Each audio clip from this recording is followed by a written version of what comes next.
I'm gonna give this a second to show up on there. Alright, so I've had a bunch of people that have been looking to pick up this game, so I thought I'd go through at least the beginning of the run where some of the stuff happens on the Game Boy Advance and you really can't see what I'm doing. First of all, I'm using a homebrewed Wii. I just thought I'd show off the program I use. It's just called GC Boot. You put in any GameCube disc and it boots it, as though it was a normal thing. So, pretty simple. What's up, Kafka?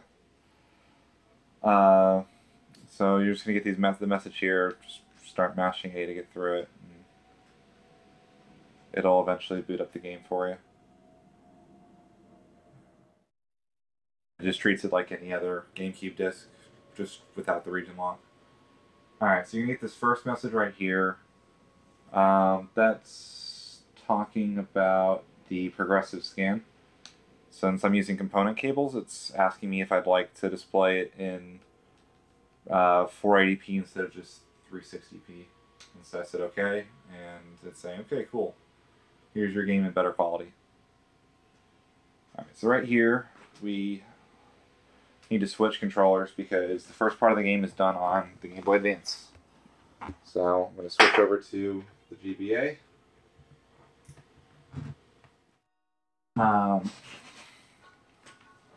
So hopefully this will work okay and you can see what's on the Game Boy Advance screen if I hold it up. On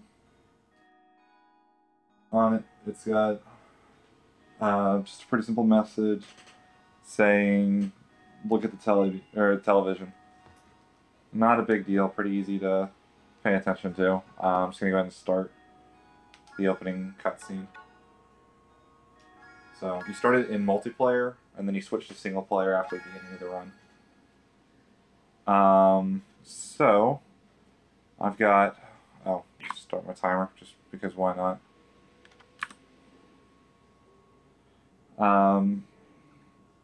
While this is going, I've got some time to talk. I guess I'll just do a quick introduction to the Japanese. There's two main types of characters. There's kanji, which are the really, really fancy Chinese characters. So, and then there's hiragana, which are much simpler, and they're just representing full syllables.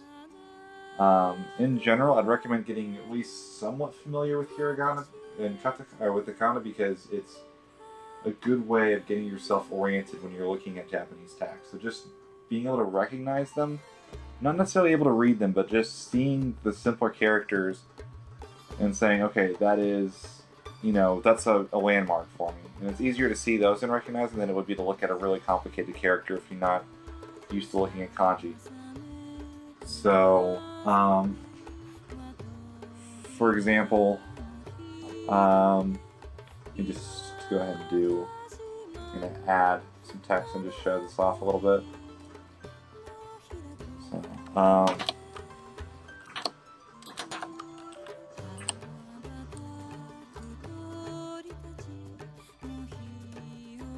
doesn't want to show up, does it?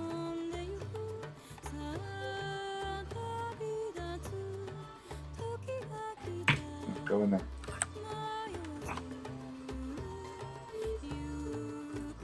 Alright, so see, that's hiragana. See how much simpler that is than kanji, which is something like, I'll say the character for I. Oops. Add text. So the character for I is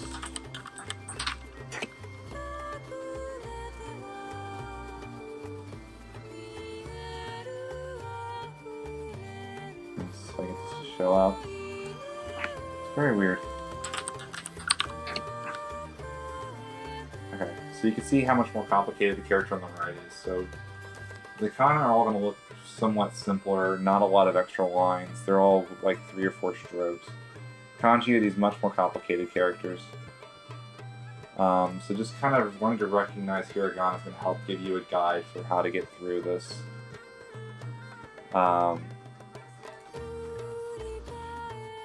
So, in the meantime, while this is going on, there's nothing on the Game Boy Advance screen at all. basically it's actually kind of glitched out. I don't know if that's because it's a US Game Boy and cable trying to run on Japanese Wii, or if it just wasn't well programmed for this section. Either way, not a huge deal.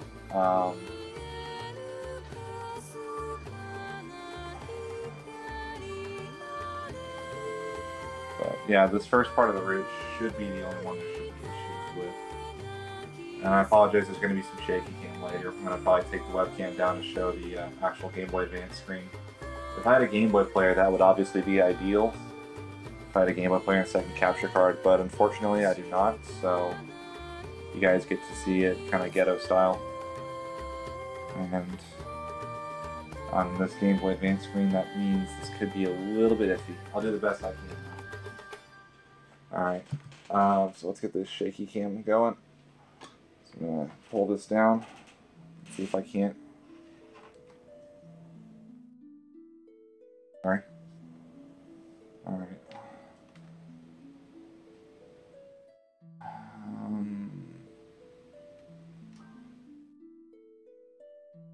Get that out where it's not reflecting off of this myself.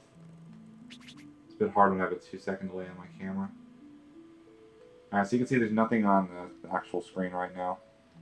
So that's the same way it was earlier. So I'm just going to press start. Okay.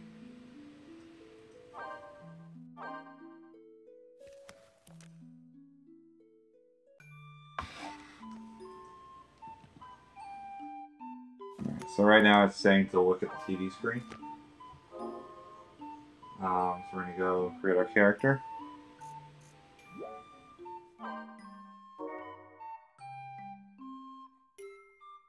You're going to see that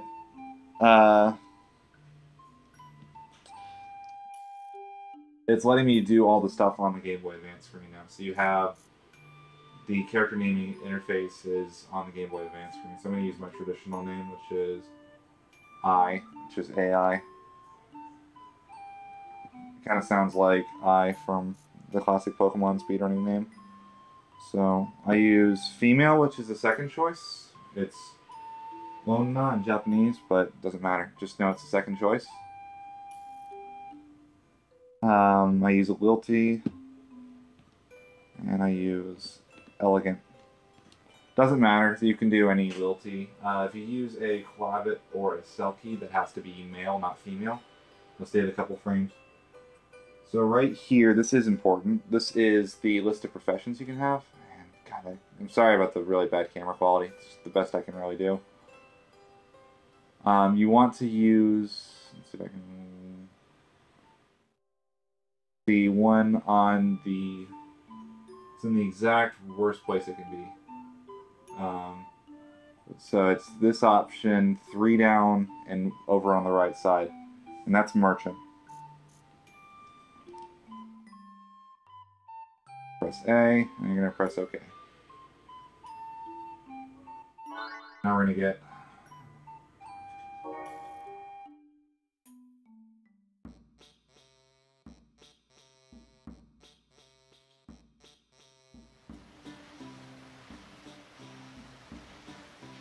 I apologize, it really isn't great quality for that. I will try to, if you have any questions later, I'll type up the actual characters for it if I can, or draw them out if you can't see them enough. Right here, no big deal. You're just doing your normal. I like the look of the character. It takes like 2 frames to choose her, and I think she's cute. So technically I'm wasting time by doing it, but so right here, just count the number of text boxes. Once it switches over to that camera, it's 3 by the Knight from Alphatari and then 3 from Stiltskin. Say no. If 1, 2, no again, and you're just going to move on through. Okay.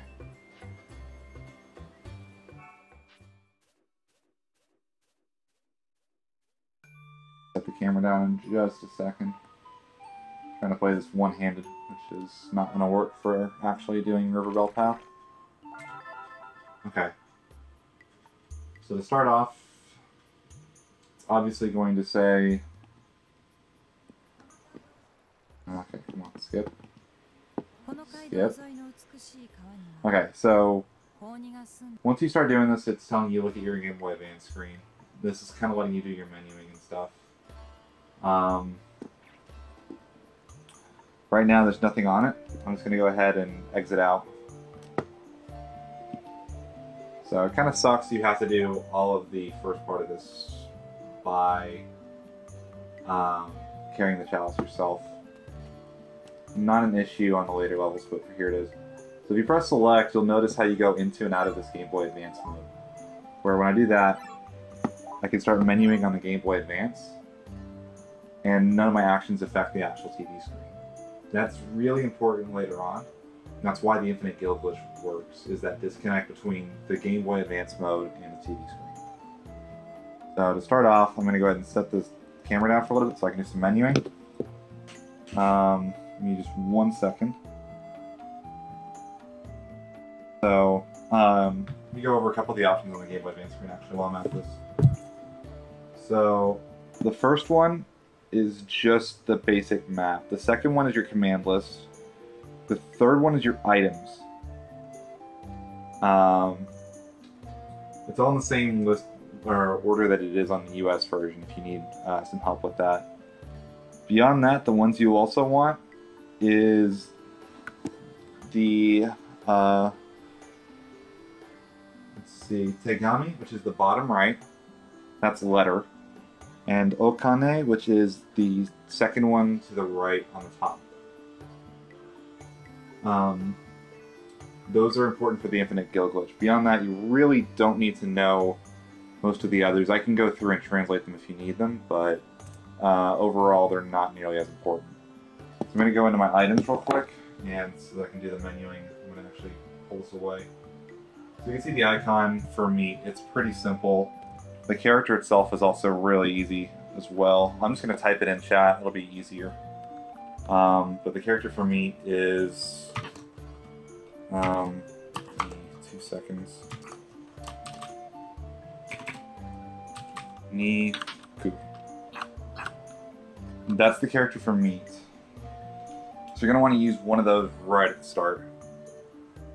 And then I'm going to go play through the level normally.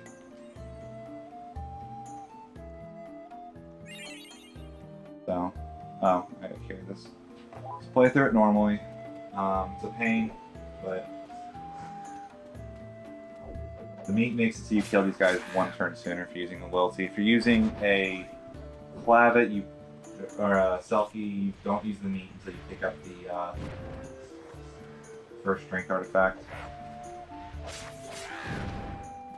I'm playing like crap.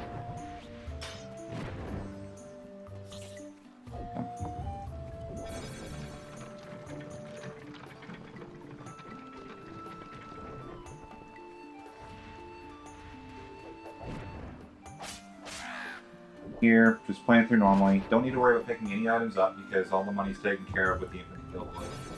So you're just moving through the level as quick as possible. The only reason you play in Alright, hello! The only reason you play in multiplayer mode to begin with is because the reset takes longer than the time you lose from playing in multi-mode at the beginning. At least that was my experience in my testing, and Nev has pretty much confirmed it. So, beyond that, there's no special reason to do the first level in multiplayer mode. You could do it in single player mode if you don't like dealing with all of this. And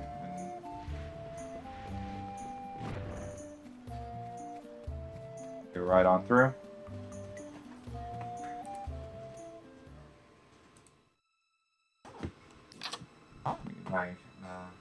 Okay, it's right here. Just gonna have to take this guy down. He's not too difficult, especially as a little thief, and all you have to do is wail away.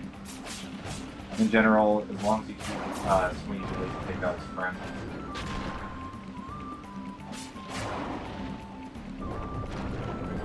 You can get used to his attack patterns a little bit. Usually he follows up that slow with that head bash, so you know to take a step to the right. I'm playing this kind of safe, I really don't want to die here.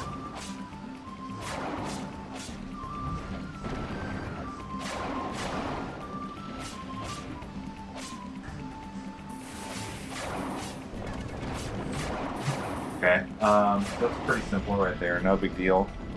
That can obviously be done a lot faster, but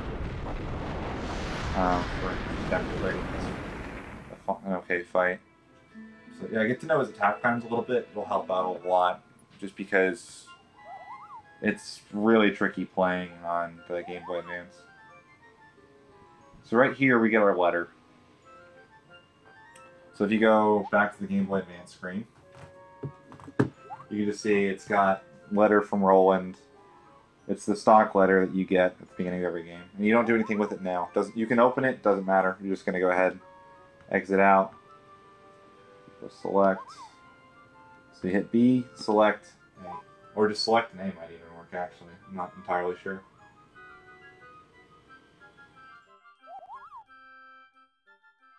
Get our bonus stage. So you can see you get a certain number of points. Doesn't really matter. You're always going to take the first one, which is the Shuriken. It's the first strength artifact. How's it going, Nibby?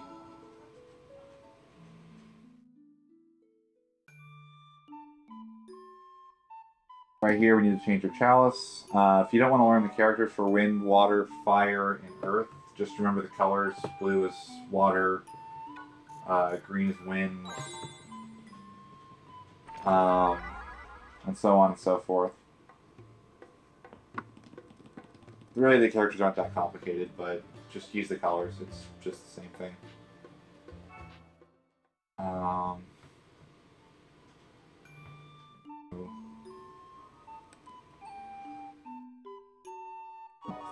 Through here. How's it going, MK?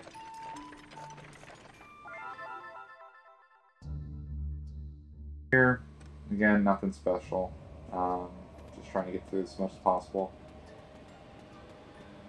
I figured starting from the beginning was the best place to do it.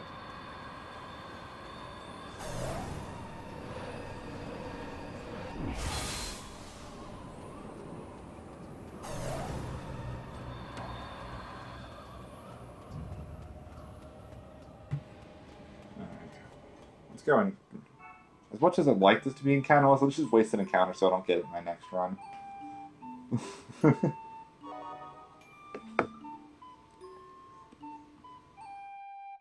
Alright, so right here, in glitchless North American, excuse me, you would just go to Mushroom Forest, but in glitch, or in any percent normal, you're just going to go straight to Mars Pass here. And this is where the fun happens. So I'm going to go ahead and take a couple steps in. So the Infinite Guild glitch is really, really easy to execute. You're going to go into your menu. So you see, I'm going to press select. If you look at the actual game screen, you'll notice there's the Game Boy Advance in the left corner by the character. And again, all my controls now go into the Game Boy Advance rather than to the game screen. So we're going to go over to that letter section, which is the bottom right. It says Tegami. We're going to go into it. God, this quality is terrible. So you can see it's the bottom right. You can see I've got the letter. So you can open up the letter. You can see I've got the full letter text right here. The trigger for the Infinite Guild glitch is just while looking at this screen, press select again. So you see now my actions control the character on the screen. There's no Game Boy Advance in the top left corner, and then I'm going to press select one more time. And then, now if I go back here, exit out of that and go into my money, which is this, again, right side, second from the top. It says I had 200 gil. Now I'm going to drop all of my gil. So you just hit down A. See, I drop it. But you'll notice I dropped 200 gil, but my gil count in the game didn't change. It actually keeps track. It knows I had dropped the 200 gil, but it's not going to prevent me from dropping the 200 gil. So right now I have 0 gil, but the game is still going to let me drop another 200. So I'm going to drop another 200, and all of a sudden there's more gil on the ground than there was in my inventory originally. And I can do this as many times as I want.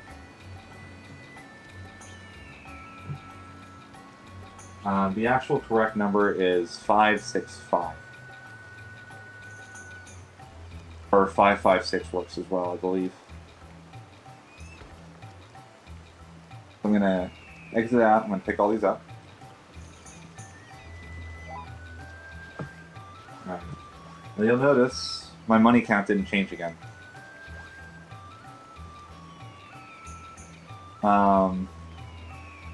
So if I'm going to go back into my Game Boy Advance, I could continue to drop that gil as much as I wanted to, but it's not going to do me any good. I'm only dropping 200 at a time. So we need to reset the gil count. To do that, we're just going to go back into the letter at the bottom right. Oops. Go into the letter, press select again, exit out. I'm going to go back to my money. You'll notice it's got me back with the correct 1,000 gil, which is all the money I picked up. From that point on, you just have to drop it the rest of the way.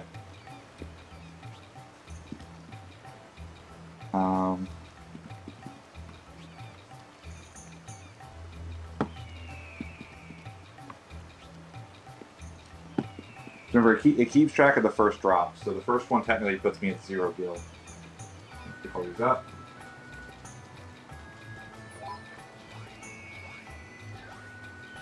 Back in here. Pick the letter again. Select, exit out. Back into money.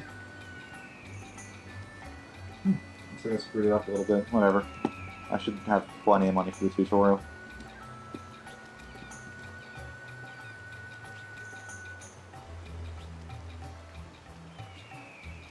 And that was actually more money than I need. That's fine.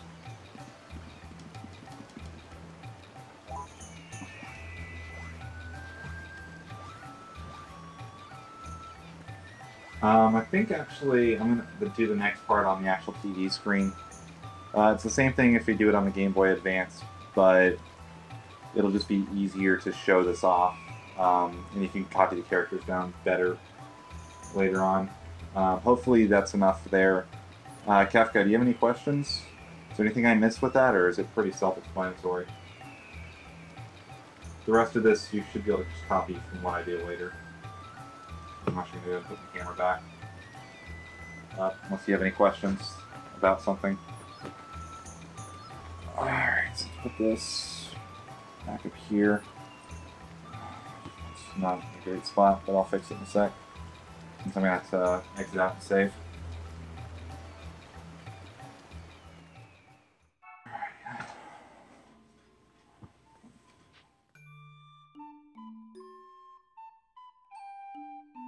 Let's stabilize that a little bit. Okay. So right here, I'm going to go ahead and just save. Yeah, when I speak to NPCs, I'm going to do that on this. I'm going to go ahead and go to save. Actually, I should show this off while I'm here. So you see the characters here. The should be pretty easy to look at. It's the memory card without the character next to it. The other one allows you to import a character from another file.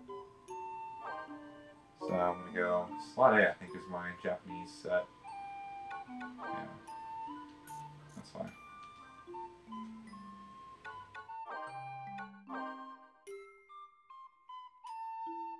Alright, so we're going to go ahead. From here on, we have to reset, which means I also have to switch controllers. I'd recommend just going ahead and put the Game Boy Advance in slot 2 so you can use it for checking your strength and stuff. You don't have to, it really doesn't make that big of a difference for the run, but... Alright, so we're going to go ahead and reload that save. I should have plenty of gil.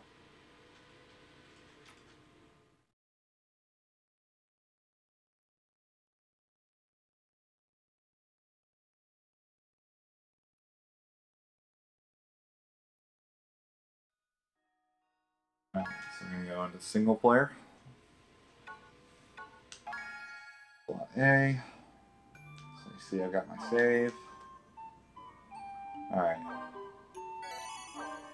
So here we are back.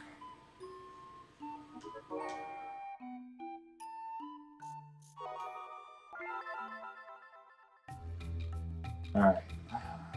So you see if I go into my, you see right here, Okane, and I've got just under, or wow, just over 30,000.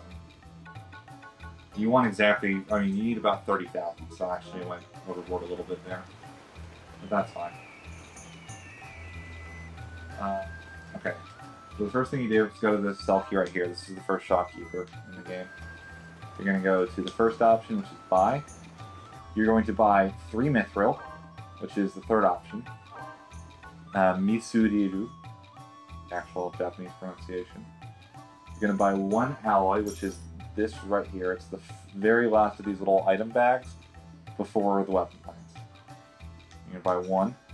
You're going to buy 1 Shinobuki, which is the warrior's weapon. It's right here.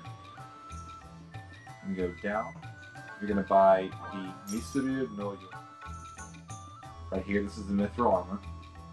If you need a way of looking for it, it's the first one with these characters at the beginning. So remember I mentioned knowing a little bit of, at least recognizing hiragana would be good? Or hiragana katakana would be good? So you'd look. It's the mithril. Same thing. So you want to buy the first one of these. Just one of those would be good. And then you have to buy the mithril accessory that goes with your race. For a Selkie, it's this one, or for a Loyalty, it's this one. Basically, from there on, the first one is Clavet, the next one is Loyalty, the next one is Selkie. But you want to get these characters to match up. So, Kote. Okay, and you're going to exit out. After that, you go to this guy, get him to make your sword, your weapon for you. What did I miss? Oh, you have to buy an iron as well. Whoops, I forgot about that. So you want to buy 1 iron. Above that. I'm going to highlight this Kafka so you can do it. Okay. I'm going to go ahead and type these out. 1.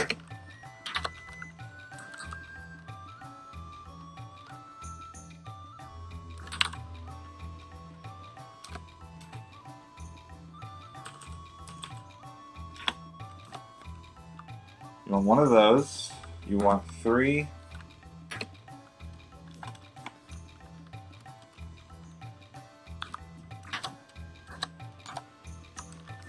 Mitsuiru. You want... Actually, you want 2 of these, now that I think about it.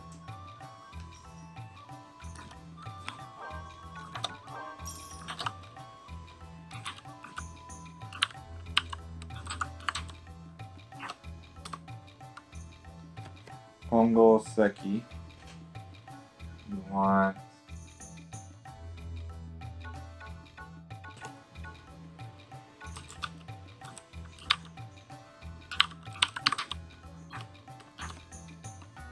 One Senshi no Doki. 1...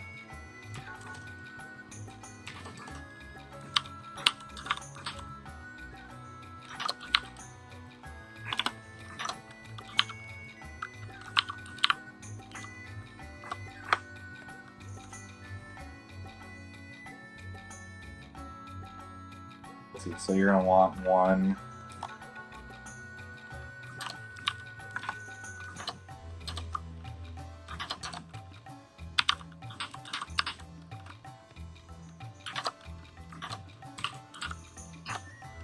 There you go. That's your shopping list. So after that, you're going to go up here, get in the make for you. Go over this way. Get your armors made for the rest of the game. And just exit out to the left.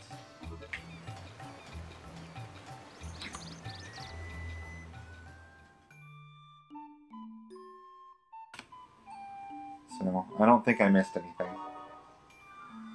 Encounter. But from there on, you would just go to Mushroom Forest and complete the rest of the run. I think that should just about cover it. That's everything up to Mushroom Forest, and everything from there on you can just watch mine or Nev's screen. Is there anything else? That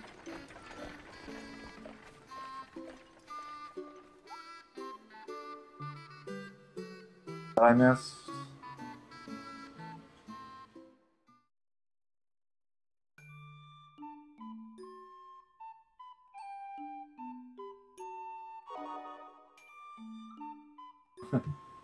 No problem. Looking forward to your first run. I'm really sorry. Better way of getting the Game Boy Advance screen. That's just all I can do.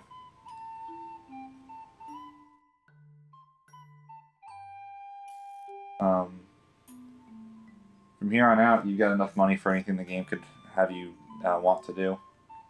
So it's just a matter of execution on the proper route. And I don't know if Nev has highlighted his PB, but I'd watch that. Nev is is pretty close to what I would do. There's a couple of differences, and Artifact Route especially, but in general, we're pretty similar. There's the big difference between running right now the North American and the Japanese version is the Japanese version is incredibly optimized. There's a lot less RNG in the Japanese version, and the route is much more finalized. Running it on NTSCU right now, since there is no good NTSCU time, even with Sereth's 227 earlier today, like that can be beaten real easily. That can go down to 215 without any real hassle. There's a lot more of improvisation you can do in the US NTSC. But actually, the Japanese glitched run is probably the better run to learn. And on top of that, if you learn this one well, it'll help you if you ever want to pick up NTSCU. So, yeah, that's pretty much it. I'm gonna head to bed, so, well, relatively soon. I'll stay on Skype if you have any other questions, but beyond that, if anybody watches this when I highlight it, feel free to just message me either on here. You can message me on Twitter at Ghoul02. I also have a new YouTube channel that I'm starting to upload videos to, GhoulSRL. You can get a hold of me in any of those places, and I will do my best to help walk you through learning this game. I know pretty much every route that's ever been invented for this game, considering I've helped make half of them, and the other ones I've run so many times that I can do them in my sleep. So, yeah, thanks for watching, everybody.